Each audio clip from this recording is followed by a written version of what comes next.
A home near Rouge burned to the ground last night because firefighters got stuck trying to get to it. A fire broke out overnight in the 11,000 block of Highway 238. The home was completely destroyed. Firefighters could not get close to the house after part of a narrow wooden bridge broke under the weight of a fire engine. Crews had to pull the engine off the bridge and could not get to the house in time to save it. The exact cause of that fire is still under investigation. Those private bridges can slow down firefighters when responding to a scene. That's because crews often don't know if they're safe to cross. As Newswatch 12's Steven Sandberg reports, no agency is required to see if those bridges are safe. Well, firefighters say they run into this a lot in rural areas with people living near rivers or creeks. But last night, the one thing that could have got them over the river was the one thing stopping them. Separated by a bridge. Applegate fire crews couldn't save a home Tuesday night because an engine broke through a rotten piece of wood on a bridge leading to the property. That wood doesn't last forever, and it has to be maintained in order to continue to carry that load.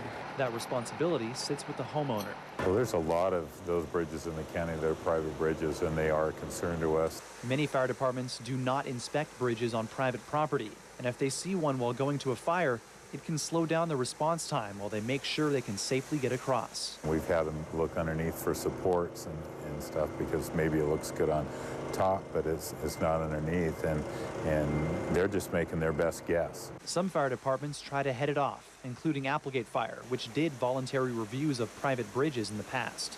Applegate Fire says the last time this bridge was inspected was 2007, and they said at that time it was perfectly safe.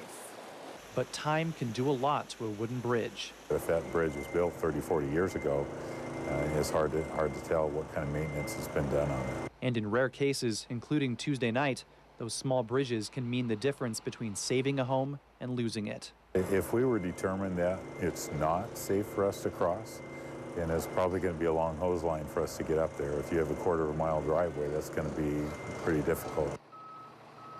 Applegate firefighters say that homeowner is now being helped by neighbors.